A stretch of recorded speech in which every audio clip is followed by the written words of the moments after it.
up on 49 right. So 2564 Atlantic Tower. Hartsfield-Jackson Atlanta International Airport is the busiest airport in the world. 5 runways handle up to 250 flights an hour. Security staff check 95,000 bags every day. We are taking anything you can eat, drink, or surf the web with out of the bags. I'm looking for anything that can connect to make an explosive material. The airport handles 2 million passengers a week. This is the final boarding call for Delta Flight 1286. And it employs 63,000 staff. If the pilot doesn't get this, he can't go anywhere. So how does this enormous airport work? The volume here in Atlanta is always the difficult part. Exclusive access takes us behind the scenes. It's kind of like the underground Disney. Exploring the airport's hidden secrets. Some people don't even know that I exist. To discover the amazing team on call 24/7. What I love most about this is being the good guy. And incredible technology. You process a U.S. citizen in a matter of seconds. That makes this extraordinary place work. Once the captain gets his clearance out, we're ready for an on-time departure. This is the secret life of the world's busiest airport. Final call, Delta Flight 353 service to Liberia, Costa Rica. Hartsfield-Jackson Atlanta handles more flights than Heathrow and Gatwick airports combined. Good afternoon, ladies and gentlemen. Your aircraft has just arrived here at gate A28. Around 261 million people, 80% of the US population, live within 2 hours flight of here. Welcome aboard for Delta Flight 2179 at Pensacola. And it's the home base for Delta Airlines, one of the biggest carriers in the world. Hello, connections information is here on the overhead monitor. That's why 104 million passengers pass through the airport every year, relying on the 2,700 flights that arrive or depart every day. So it's 104 affirmative and make a left turn on taxiway November. To ensure everything runs on time, hundreds of aircraft must be emptied, prepared, and reloaded at one of the airport's 192 gates. Under such pressure, every breakdown, every weather delay, every security alert has the potential to bring the operation to a grinding halt. So how do you manage the job of getting all those aircraft in and out throughout the day?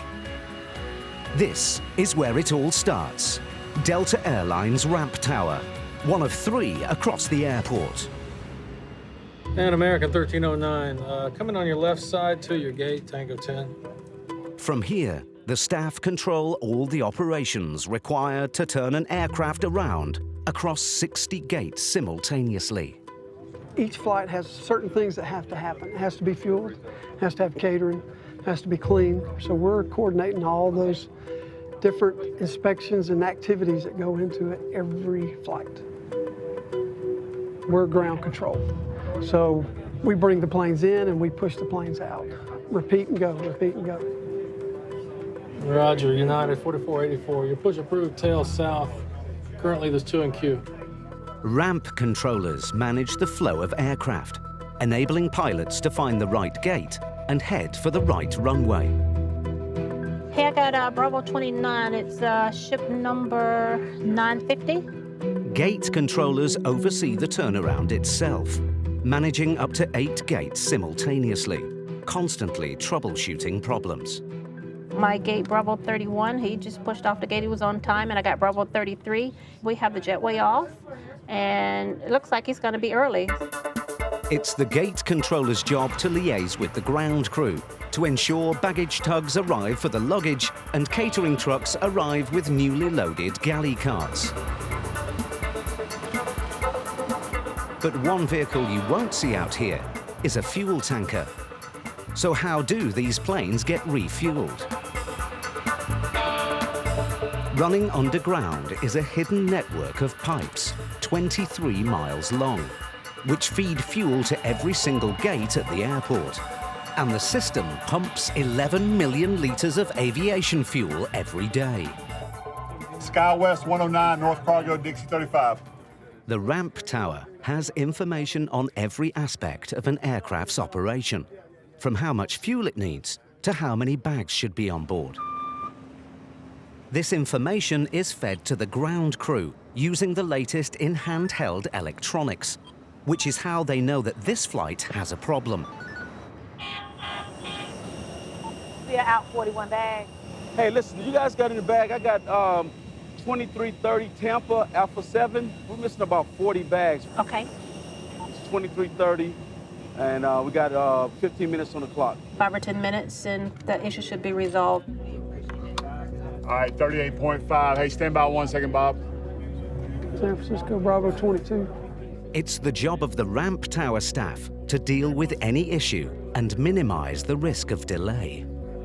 Planes will come in and something goes wrong with it. It'll break, needs tire changing, doors won't open. Delays affect us greatly because we're such a tight operation. There's one problem the ramp tower dreads above anything else. Worst nightmare, bad weather. Here in the South, we have thunderstorms that just pop up out of nowhere. When it starts raining, we start slowing the flow of traffic coming in here. At that point, we're taking major delays. The ramp tower staff constantly juggle resources to keep delays to a minimum. 4803, what was the fuel on board? Can you tell me what maintenance is actually working on? They can track every single inbound, outbound, and grounded aircraft coming through Atlanta in the next day. And if a problem calls for a replacement plane, they know exactly where to find one. Sometimes these aircraft come in and they might be sitting on the ground for 2 hours for their next flight. So what we do is the aircraft that just broke has a 2-hour ready time. We'll take that ship that's sitting here waiting for 2 hours and we'll put the passengers on them. And then by the time that happens, this one should be repaired and it'll be able to make up. We're moving things around. We're trying to utilize all our resources that we have to get them up. I mean, it came in early. You can see the standard time right there is 11:50 or whatever, but it came in at 11:34. It's a constant battle against time, technology, and the elements. And it never stops. Up here, we're kind of like a beehive. Everybody, there's just activity. If you were to take the lid off, you're just going to hear, buzzing going on. The tower is also in communication with the gate agents. They must deal with the single most time-consuming turnaround job of all. Us, the passengers. We should begin boarding at 35 minutes prior to departure, so we are getting ready to begin boarding. But the boarding process has been delayed. Hi. How are you? Good. Thank you. No problem. Cute glasses. Thank you. Whether the captain and first officer are here or not, all flight attendants have to be here before we can board. So right now we just have one. We're still holding on 3 more. Maintain control of your bags at all times. We're all familiar with seating areas where we can wait for our flight, but what about the air crews? Hidden out of the way underneath the terminals are 2 other lounges. One for cabin crew, the other for pilots. You have a typical passenger that goes from the West Coast to the East Coast on any given day. They will tell you they're worn out, and that's just from riding in the airplane. Well, we're busily working and flying these airplanes, and we need downtime too. So if we're able to go into a lounge at our base, we have enough time, we'll go in there, sit, relax for a little while, and kick back, put our feet up, and out of the public view, because no one in the airport wants to see their pilot sleeping. That is not a good look. As Atlanta is the main hub for Craig's airline, he spends a lot of time down here. There's a blue chair over there in front of the television that I am particularly fond of. Reclines almost completely flat. I've spent many hours in it. From their lounge, pilots can get their schedule for the day and up-to-date weather forecasts. But as they head for their gate, it turns out that one of the most critical things the pilot of a £75 million plane relies on is an old-fashioned printout. This is the pilot's pre-departure paperwork. It basically lets them know which runway they need to take, what elevation, it has all of it, how much fuel they need, all the little details, who his crew is, everything. So this is vital to the operation. If the pilot doesn't get this, he can't go anywhere. Here you go, gentlemen. Outstanding. Thank you very much. We aren't able to accommodate any additional passengers for this flight. It has checked completely full. There are still 5 minutes to go when the aircraft door is closed, even though work can still be going on the tarmac. The clock is showing D-2 on there, so everything was closed up at D3. We're ready for an on-time departure. He's on the headset right now, just waiting for the captain to call him. Once the captain gets his clearance out, he'll be ready to go. We're ready to take the canopy off the aircraft and get the plane back for an on-time departure.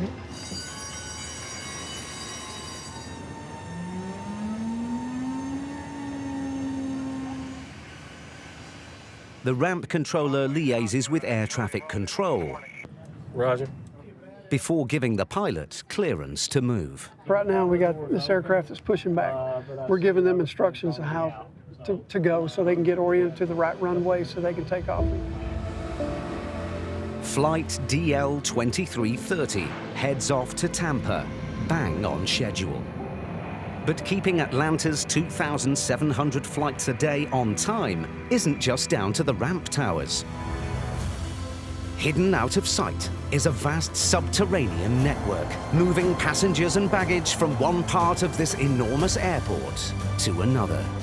35 miles of conveyor system, mostly hidden under the building, so it's kind of like the underground Disney.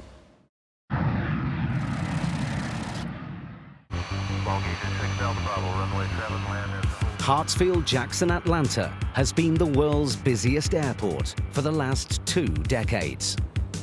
And last year, it handled a staggering 104 million passengers. Final boarding call, Philadelphia Airlines Flight 2609, service for Charlotte. Managing that number of people requires 2 massive terminals and 7 concourses spread across the 2-mile-long axis of the airport. Once again, this is a final boarding call for Delta Flight 1286. All confirmed and ticketed passengers must be on board at this time. At gate T6, they've almost finished boarding a flight to New York. Hi, how are you today?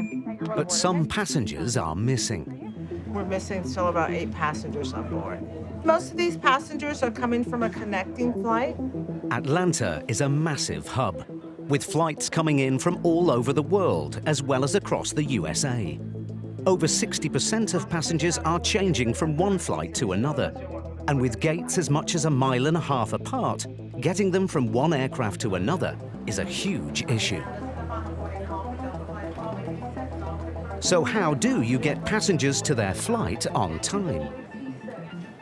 The solution lies underground. A subterranean automated railway, which handles more passengers a day than all the terminals at Heathrow combined. A 3-mile loop of track runs along the spine of the airport, connecting terminals and gates. The next stop is for A gates, A as in Alpha. At peak times, the trains run a minute apart, allowing the plane train to shuttle 250,000 passengers, staff and crew from terminal to terminal every day. It's the busiest automated airport railway in the world. The next stop is for B gates, B as in Bravo. But what and who keeps it running? Get you to head out to F2. Got doors failing to lock, F2. We have to ensure that there's no glitches, no hang-ups. We want to keep it moving smooth. It's all about getting people safely from entering the airport to their destinations. From the control room, Rod can monitor the performance of every train in the system. Any problem, like faulty doors, overloaded trains, or power failures, will raise an alarm. Train 4, car 47, doors failing to close. And as soon as there's an issue, Rod alerts his roving team of engineers to fix it.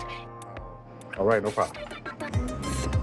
They are part of a secret army of people who keep the airport functioning. You have 3 guys spread out across the entire system, and they all have a certain area to cover. If an issue happens, you can tell them where the train is, Car 34. what the problem is. The pressure on Rod is immense. A plane train breakdown is the nightmare scenario. Without that 1 minute train, now the crowd's starting to pile up and pile up and pile up. Those stations would be crowded in just 5 minutes. It affects everything. Now the planes can't depart because they don't have the passengers. I mean, it's a ripple effect. With 2,700 flights routed via Atlanta each day, the ripples spread far and wide. It wouldn't affect just Atlanta. We're talking the whole southeast, eastern seaboard. I mean, it is not a good thing, not a good thing at all. Careful, doors are closing and will not reopen. While Rod's team attend to every technical fault, some problems are beyond their control. Number one would probably be passenger interference. That means people jamming doors. The automated system requires the doors to close properly before a train can move off. If the doors are jammed open or damaged, it brings the plane train and possibly a significant slice of US air traffic to a complete halt. These trains will not move without the doors being closed. That's why it's so crucial, it's so important. Careful, doors are closing. But passengers aren't just worried about catching their flights. I don't feel too comfortable checking in luggage. Like, especially if I'm traveling with dance costumes or something important, like, I always get scared that they're gonna lose my bags. This is actually only my second time on a plane, so the first time, my baggage got lost. Worldwide, around 20 million bags are lost or damaged each year, costing the industry £1.8 billion. Atlanta uses the latest in technology to minimize the chance of your bags missing your flight. Welcome to Atlanta's high-tech baggage highway. First stop on the line, the Transportation Security Administration's screening facility. TSA, as they're known, scans every single check-in bag before it goes anywhere, which adds up to 14.9 million bags a year. At peak times, TSA will run 42 X-ray machines, each costing £261,000, to hunt for explosives or other banned items. If we deem that it might be suspicious, we end up sending it to one line, and if the machine says we're okay with this bag, it'll actually send it to another line straight onto the plane. Most bags pass through without any problem, but a significant number are sent down the suspicious bag slipway to TSA's baggage inspection room for stage 2. This is my bag right now. Using the X-ray from the scanner, inspectors can zero in on the suspicious part of the bag. Any bag that has a laptop in it is going to pretty much come down and be alarmed and checked on the floor, because that's easily something that you can hide or conceal an explosive device or make up an explosive device in. I'm checking for any type of explosive or trace material that it might be on the item itself. Analyzing a swab from the laptop is the surest way to check if it's okay or not. Okay. Any bag containing tools, electronics, or liquid containers must pass George's inspection before it can go on its way. Oh, now, so with this bag here, it's locked. If a bag's locked and George doesn't have a master key, he must adopt a more direct approach. Explosives, thankfully, are incredibly rare, but George does get a surprise now and again. One time we even seen like some dead rats, mice, and it was just a whole bunch of them in little Ziploc bags. One time we even seen a complete car, the hood, just bits and pieces, the headlights, just in different bags. It was literally like a whole car. Confirmed as safe, bags move to stage 3, where the adventure really begins. 35 miles of conveyor system, mostly hidden under the building, so it's kind of like the underground Disney where you really don't know all the different things that are happening. It's a mechanized wonderland with 500 junctions. And it's here that the tag on your bag really earns its stripes. At Atlanta, they're special because they contain a microchip, or RFID. We have optical readers around the system that periodically check the location of the bag, as well as RFID readers. The RFID allows bags to be identified even if the barcode gets obscured. This ensures that every bag gets routed to the right destination. And the microchip offers an extra little peace of mind. So it allows us a lot better information. We're now able to relay that information to our passengers. They can use an app to see the location of their bag at any time, whether it's on board, whether it's sitting at the claim unit for them. Andy and his team constantly monitor the system. There are different color codes that come up depending on the activity of the system. Green is good, green is always good. Purple indicates there's a little bit of a problem and bags are starting to back up, and then if there ends up being a jam, it indicates a jam in yellow. Unfortunately, Andy and his colleagues see yellow over 60 times a day. We have a jam at MB143, MB143. A baggage system technician is dispatched to sort out the problem. Our goal is to clear them within a minute and a half. There's a little competition between the day shift and the PM shift on how quickly they can clear a jam. Most jams are like this one. 4 bags have ended up wedged together, blocking the conveyor.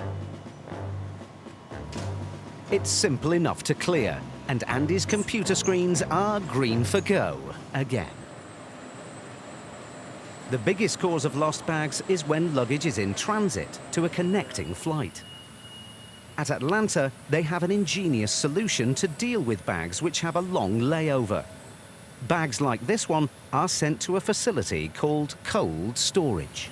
It's tracked by the system, so it knows its exact location.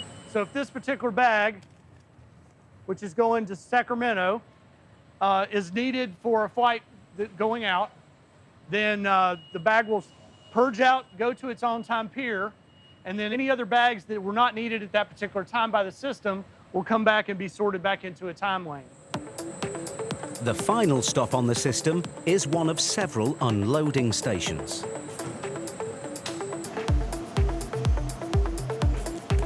On any given day, you can lift a couple of hundred to several hundred bags. Just like the passengers, bags have departure boards, and the baggage handlers make sure each bag catches its flight. This screen right here lets us know what flights are going out on this pier. And then we set these carts up for each destination. Now, Jacksonville is due out at 12:18.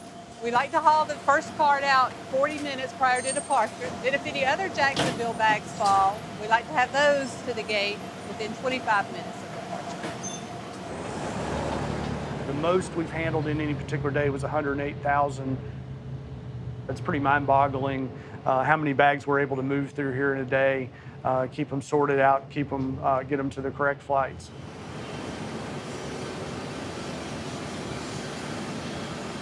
The airport systems do a remarkable job of getting passengers and luggage to their onward flight. But what do you do if you've got a tight connection? And even the plane train isn't going to be fast enough.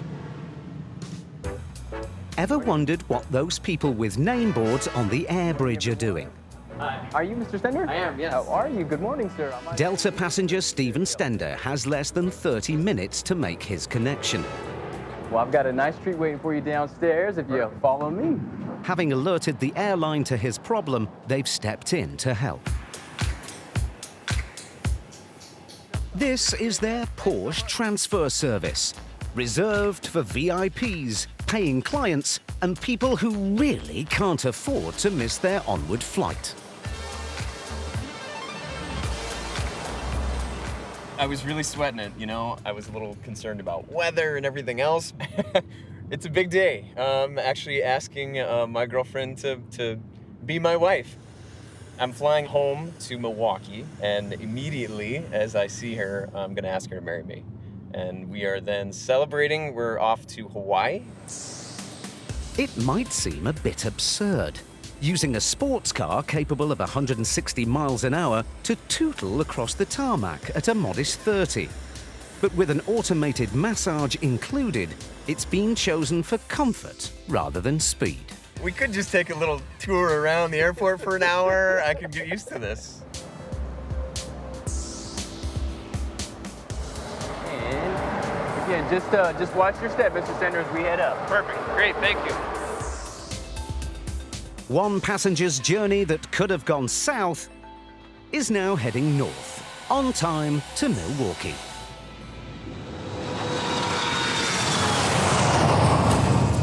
There's only one thing more important to the airport than getting people away on time, and that's ensuring their safety. With terrorism an ever-present threat, how does the world's busiest airport keep us safe? Never again do we want 9/11 to happen. That's 840, traffic's British now, head to your right and a left turn north now. Side 840.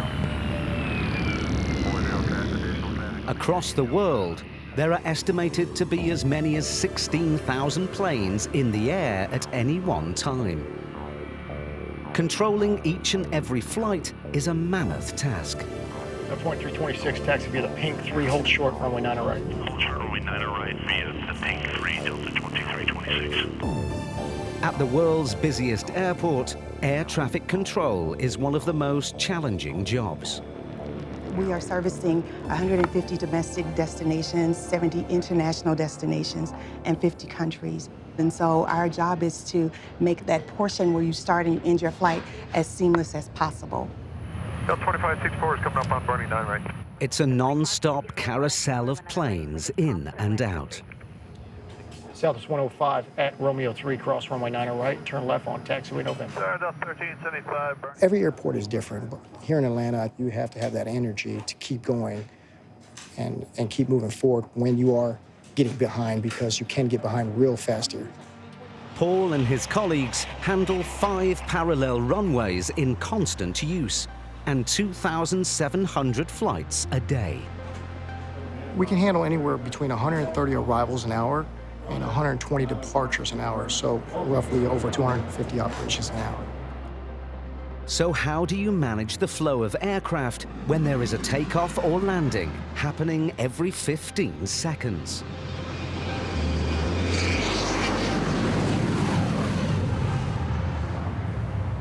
Atlanta Airport is divided in 2.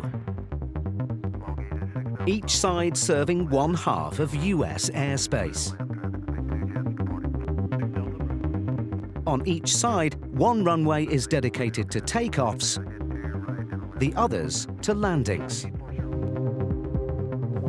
And each runway has a designated controller. Delta 1471, you can make the left turn at Lima 1. You'll follow an Embraer approaching from your left. Delta 1471, monitor tower 123.85. Breaking the system down like this makes the process of air traffic control much more manageable. That's good. Thank you, Delta 2326. I'll pass this information on. Thank you. Delta 1564, turn left on November and hold short over 9 miles to taxiway Sierra. The airport's taxiways operate as enormous one-way streets, channeling aircraft to and from their gates. And this allows air traffic control to maximize throughput when things get busy. The ground controller's main objective is to taxi the aircraft, both arriving and departures, to get them to their runway. Air Shuttle 6116, you'll be next for departure, monitor tower 123.85. 123.85, that's 10 to me. Aircraft need a minimum separation between takeoffs. But smaller gaps are permitted if their routes diverge as soon as they're airborne. When they taxi out for departure, you could get a north departure and you can get followed by another north departure.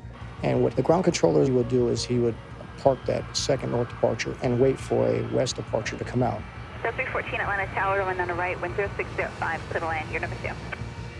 By alternating aircraft, so that one with a flight path going left is followed by one with a flight path going right, you can speed up the rate at which they depart.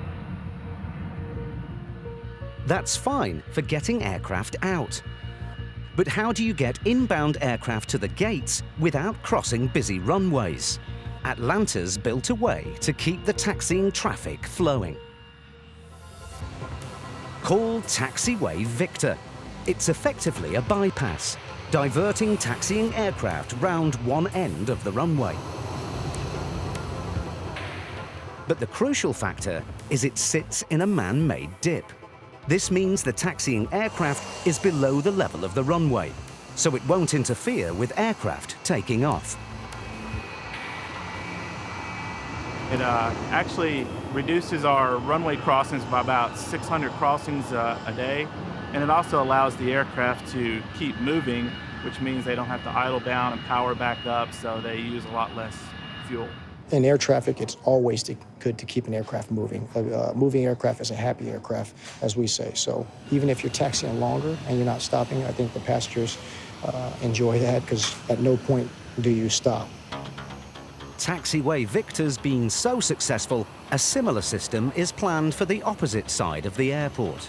American 668, cross over 9 left, join Mike and contact ground point. The principle of simplification even applies to the technology the air traffic controllers use. For all the radar and computers they have, the most essential tool for managing individual aircraft is this: a plastic strip. Those plastic strips, those are the flight plans. And basically they have the aircraft call sign on there. They have the destination, the altitude. They have a transponder code on there in which that code is linked up to that particular aircraft so that we can radar identify them and follow them throughout the airspace. There's times where you could have 50 of those strips. And that's a way for us to keep them organized. And it's a memory aid for us. So we use those all the time. Passing the strip from one controller to the next keeps responsibilities clear and the traffic flowing.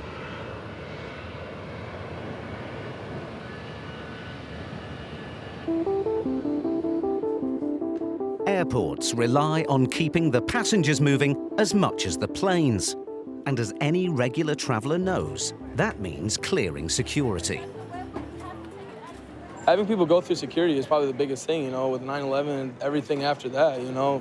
Going through security, that can be rough for some people sometimes. Standing in line is kind of like long and annoying, but like it's definitely necessary. You want to make sure you're safe when you're traveling.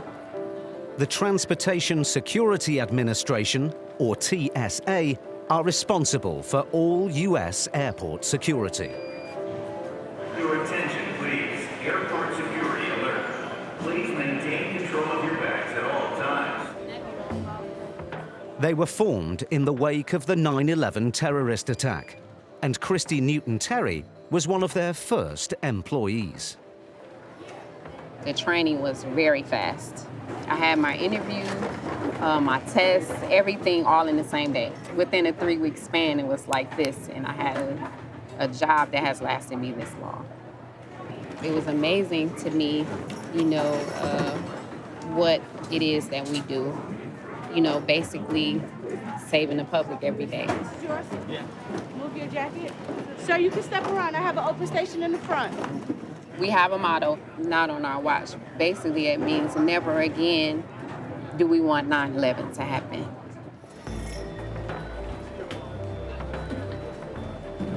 Everything that's in your pocket, put it in here. Very first station. The main weapon in TSA's armory is the X-ray scanner. But if it can see inside our luggage, why do we have to take anything out? Anything that we have you take out of the bag is basically for the X-ray operator so that they can see clearer through the item to make sure nothing prohibited is inside. Laptops and other metal items can block the X-ray machine's penetrating eye, which is why passengers have to remove them from their bags. They can hide prohibited items from detection. Remember, guys, guys, we are taking anything you can eat, drink, or surf the web with out of the bags. Last year, screening at Atlanta revealed 245 handguns carried in people's luggage, of which 222 were loaded. We find their gun almost every day. Some of them forget they're in their bag. Some of them think that they can bring them because they have a carry concealed license and they think that they can still bring it through. Remember, guys, anything you can eat, drink, surf the web with, go ahead and take it out of the bag. The meticulous process of security can cause long queues. But Atlanta does have one tool up its sleeve. More efficient than metal detectors and body scanners, it can keep queues to a minimum. Say hello to Flint, one of 17 specially trained explosive sniffer dogs. He's not gonna bother, he's just gonna smell you. Well, the technology is very good, but the dog's keen sense of smell is much better than the machinery, and it's a lot quicker. So we can screen passengers much faster. We used to screen cargo, and they would call us because if they had 20 pallets to screen, the dog could do it in 10 minutes where it would probably take them 2 hours. By eliminating the possibility of passengers carrying explosives before they even reach the X-ray machines, the remaining security checks can be simplified. He's not gonna bother you, he's just gonna smell you. They don't take their shoes off, they don't have to take their liquids out. It's just much more efficient and a faster way for them to pass through the secondary part of the screening. Security is one of the most important aspects of airport life, and it can affect its operation in some very unexpected ways.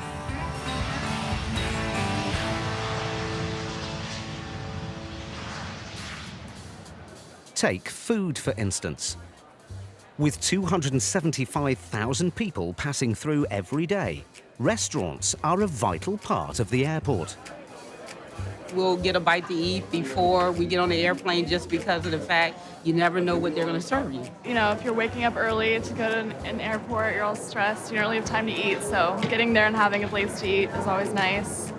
Jekyll Island Seafood is one of the 114 food outlets dotted throughout the airport.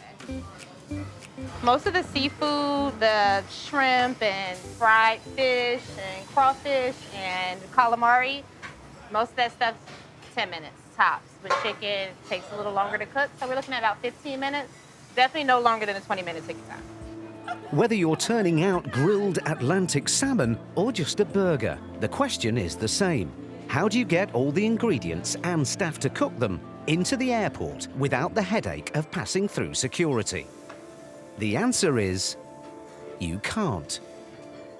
Security is non-negotiable. All the food is subject to being inspected and checked before it makes its way into the airport. So it's a very demanding, precise, logistically a complicated process that we have to go through in order to make all of this work. I have a chicken Caesar and a kid's chicken tenders on the way. The biggest obstacle that I tackle here with my staff is getting everyone here on time. Everyone has to go through security every day, all of your belongings. So the staff have to make sure that they're prepared at least an hour and a half to just walk in the doors to be here at work. Getting people and produce to the restaurant is only part of the challenge. If all sharp objects are confiscated by security, how do chefs prepare the food? All of the knives have to be tethered or attached to a string, or they have to be locked away in the safe. We have to keep a record of it daily for the morning as well as the PM that we're checking to make sure that all pointy, sharp objects, including knives and scissors, they're accounted for twice a day. Although no airport can guarantee to eliminate every single risk to our safety, air travel remains the safest mode of transport on the planet. There are, however, some threats you can't control, like bird strikes. So how does Atlanta keep wildlife at bay? Leave the area, it's unsafe. This is not for you.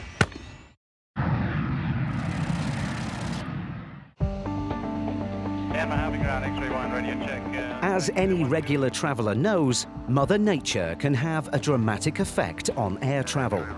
Storms, snow and lightning can all cause airport delays. But the natural world's interventions aren't just limited to the elements. Wildlife also poses a significant risk. We see the most activity on the south complex. Canada geese, killdeer, mourning doves, European starlings, all kinds of different blackbirds. Your normal everyday birds, we experience them here out on the airfield. Jet engines are designed to suck in air, not birds. And the results of a bird strike can be catastrophic. 2009, you may have heard of the aircraft that took off from JFK, ingested Canada geese into both engines, lost thrust, and essentially became a glider. He was able to land on the Hudson River. So 155 people evacuated safely from that aircraft. It was a miracle. Atlanta has a special team dedicated to minimizing the risk birds pose to aircraft. The problem is, airfields are surprisingly attractive to wildlife. They don't have much disturbance from human beings outside of the aircraft, so once they condition to the aircraft noise, it's really a nice place to be if you're wildlife. Stephen's job is to make sure they don't stay. This is what we call our wildlife kit. It's in every one of the operations vehicles. Starter pistol. It has all the pyrotechnics. Stephen uses a range of pyrotechnics to flush out different birds.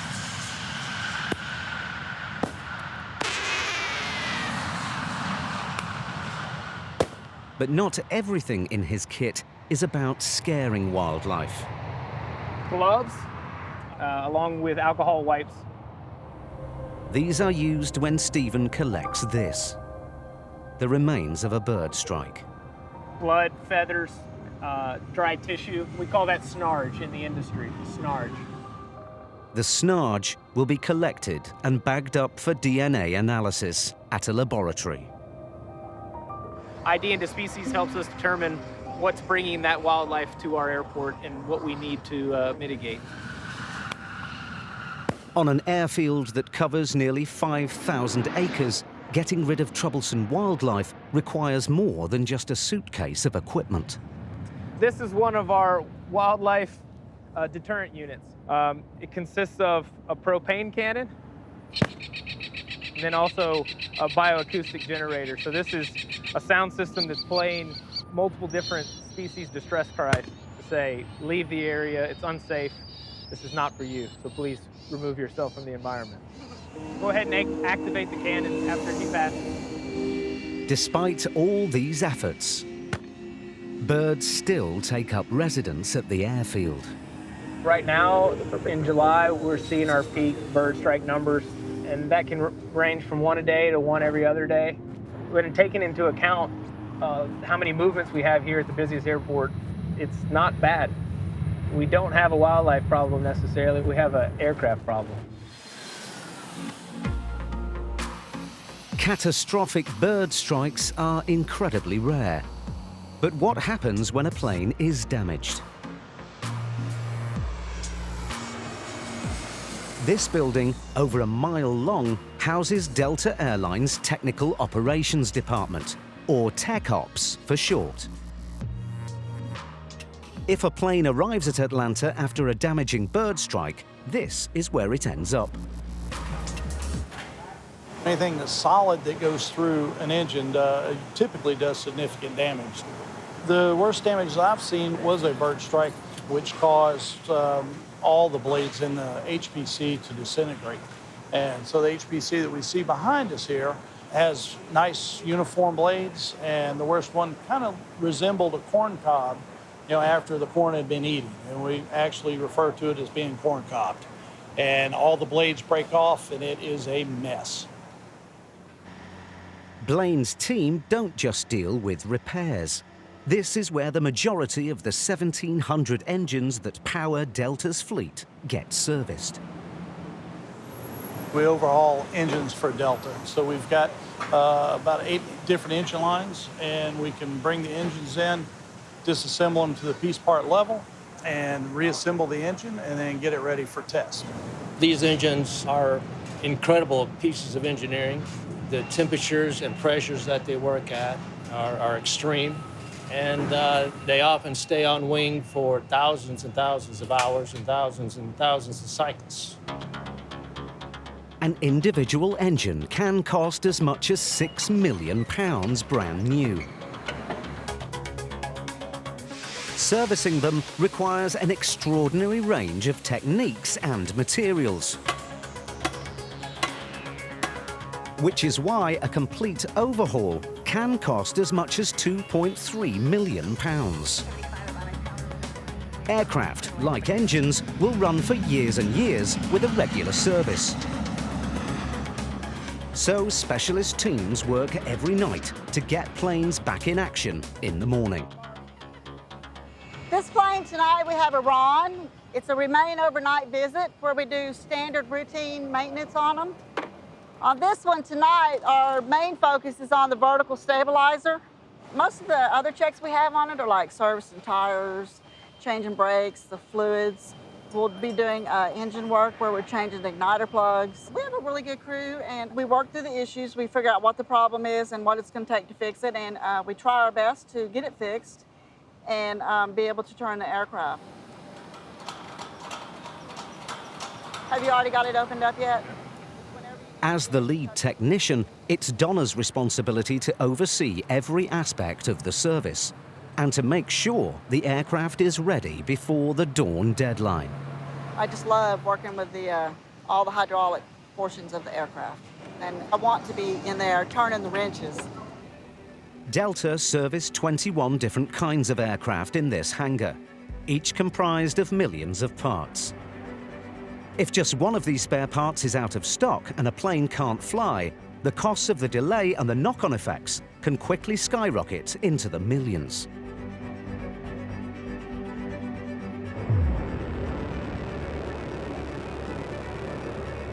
To keep their fleet in the air, Delta have built one of the world's biggest spare parts stores.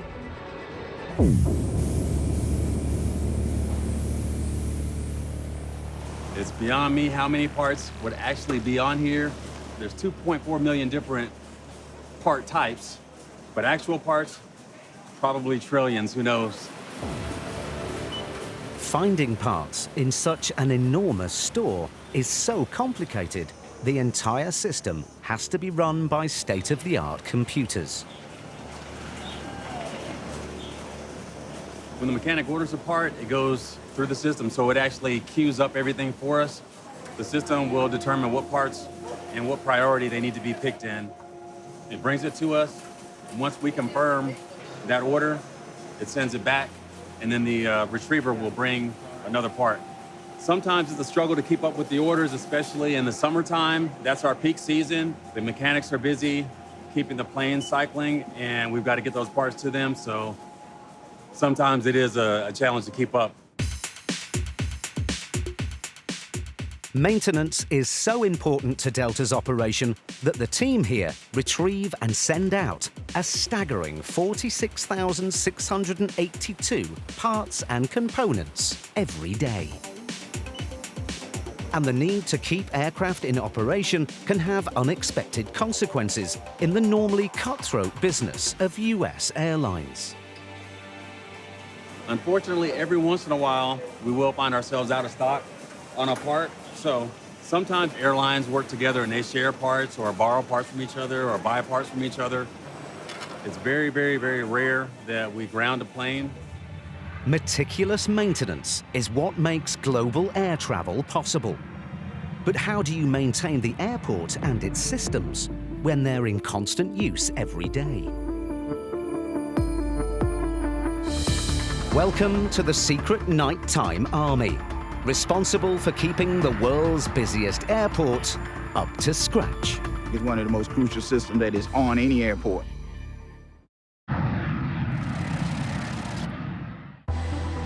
X-ray runway 7, hold, correction, runway 12, hold, short, runway 7. It's 11 p.m. and passenger flights have all but ceased. The cargo terminal will run throughout the night, but activity at the passenger gates has come to a halt. Now, another secret army of people leaps into action. These precious few hours when passenger flights are suspended are the only time most airports can carry out essential maintenance. And with 5 runways, 192 gates, and over 5,000 acres to look after, that means a lot of work. 20 Oscar, 20 Tango, 34 crew, Unit 5, Unit 10's all concerned. Be advised, runway 26 right is closed. Each runway is closed once a week for the airside operations team to conduct inspections and running repairs.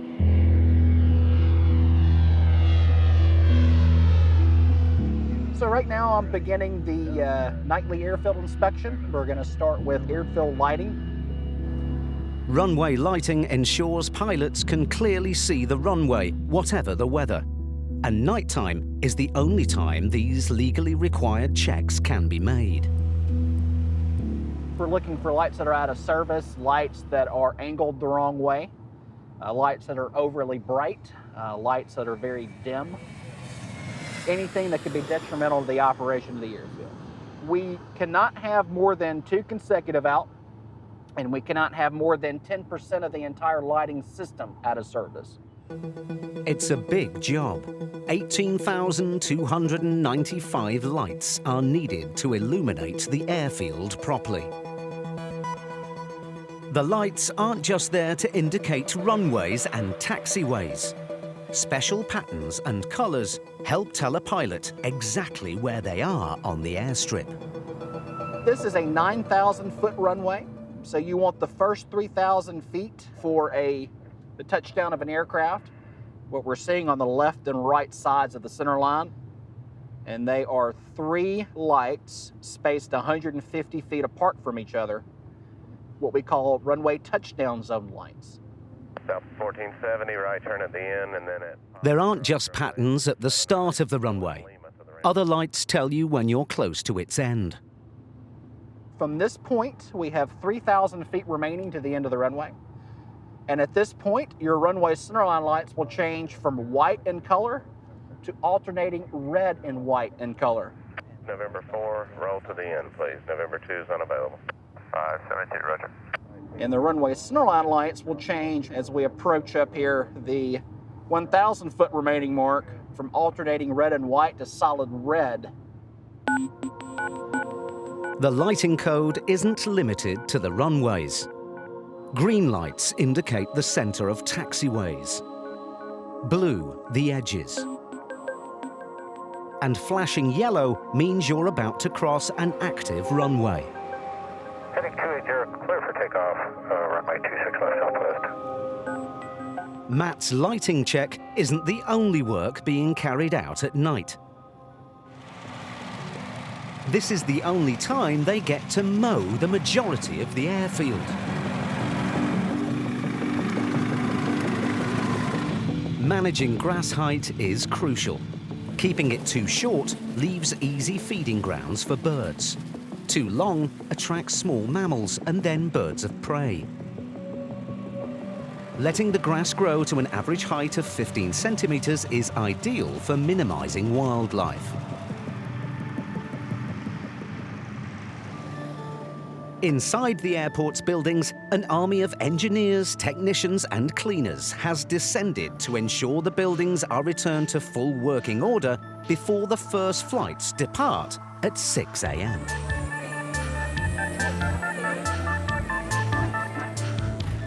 Special machines are deployed to dust every nook and cranny, wash the 1,378 public toilets,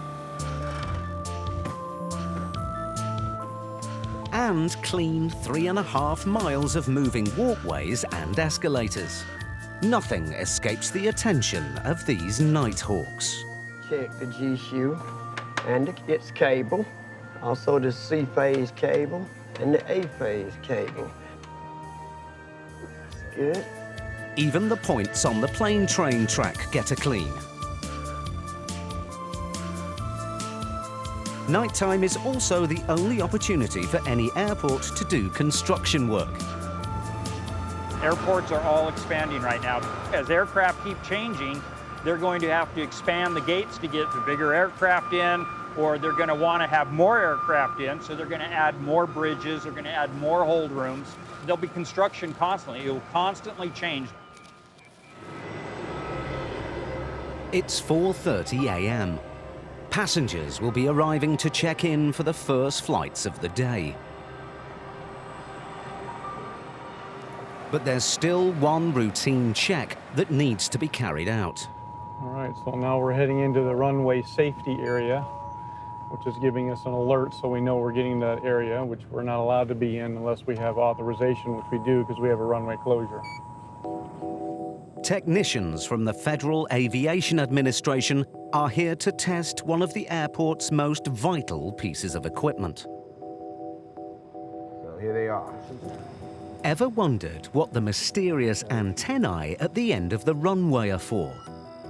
This is part of the Instrument Landing System, or ILS for short. The airport simply can't operate without it. We only have 2 clearances, one on this side and one on the 150 side.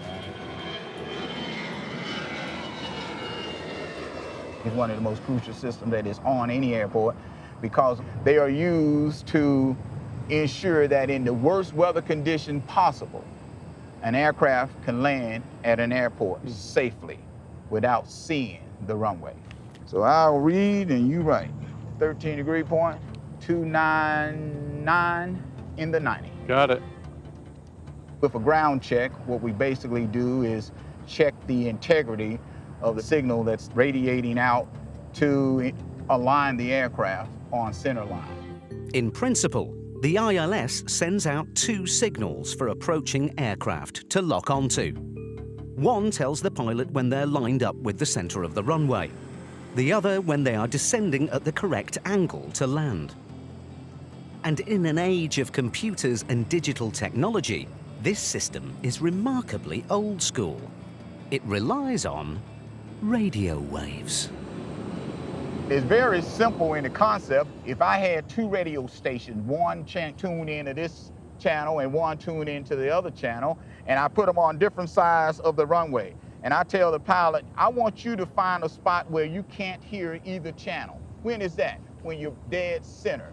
So if you start to hear this FM versus that FM, you're not in the center. Find the center. Making sure the system is working is critical at any airport. But at Atlanta, it has added significance.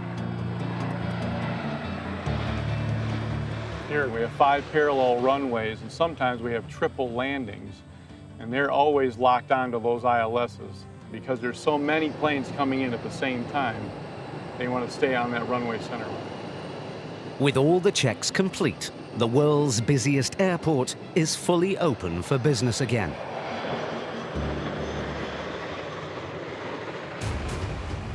Early morning is one of the peak times for international arrivals.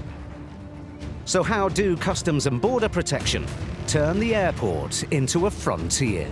On a good day, we'll find hidden compartment. Our biggest thing here is marijuana, but we'll sometimes find cocaine or heroin.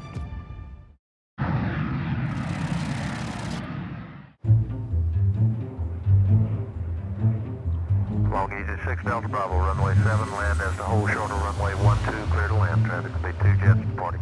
6 Delta Bravo. Around 20,000 people arrive at the world's busiest airport from overseas every day. They fly in from Europe, Africa, Asia, and Latin America, and every one of them needs to pass through customs before they can enter the USA.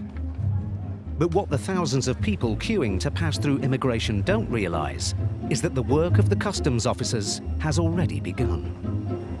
Guys, just keep on walking for me, please. Keep on coming. Officers from Customs and Border Protection will sweep an international arrival as soon as the passengers have disembarked. They're looking for any kind of contraband.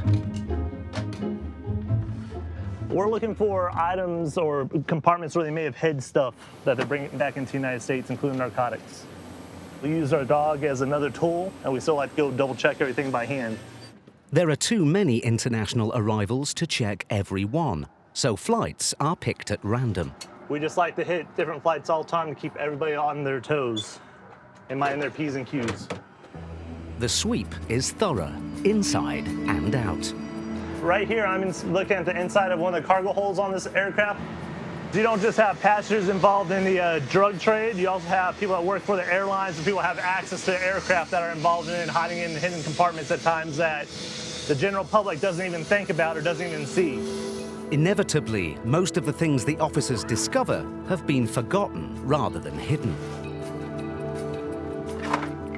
Most days we find things that people leave over, just like the toothbrush right here. We find tablets and cell phones, but on a good day we'll find a hidden compartment filled with different drugs. Our biggest thing here is marijuana, but we'll sometimes find cocaine or heroin. This plane is clear, but across the US, Customs and Border Protection officers find over 2.5 tons of narcotics every day. The staff in the immigration hall process the passengers as fast as possible. Long queues here can have a major impact on the rest of the airport. Hey guys. Good morning. You have your passports? Thank you. Their aim is to confirm the identity of every traveller. But how do they deal with the 20,000 international passengers that arrive every day? All right, so what is the purpose of your trip? Atlanta has installed the latest in biometric recognition systems. Automated booths check paperwork, unique facial features, and fingerprints. It allows the passenger to present themselves to a kiosk, swipe in their documentation, answer all the customs questions. With the new technology that is being tested here in Atlanta now, facial recognition, you could process a U.S. citizen in a matter of seconds.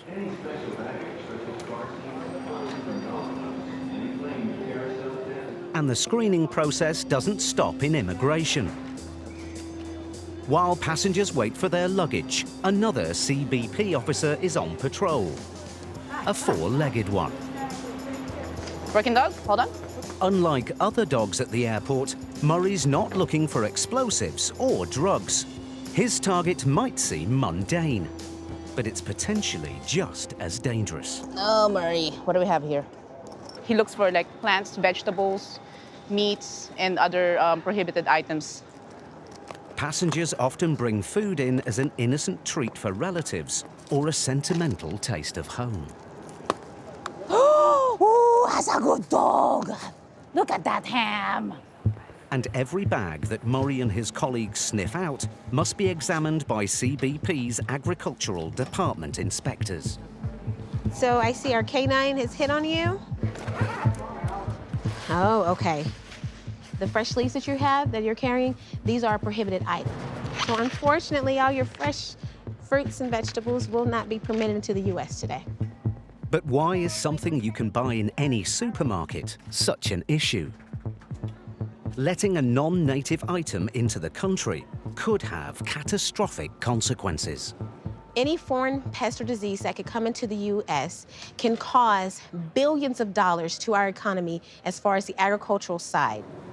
It's not just the odd bit of fruit and veg that gets confiscated. A typical morning's haul would put a top chef's kitchen to shame. We have some fresh okra, we have eggplants, avocado, we also have some bananas, and then of course we have a big, beautiful bag of some dried meat. With some items, like these cherimoya or custard apples, the pests are visible to the naked eye. Pests, for an example, that we find on the cherimoya are going to be typically your mealybugs, which is that white dot.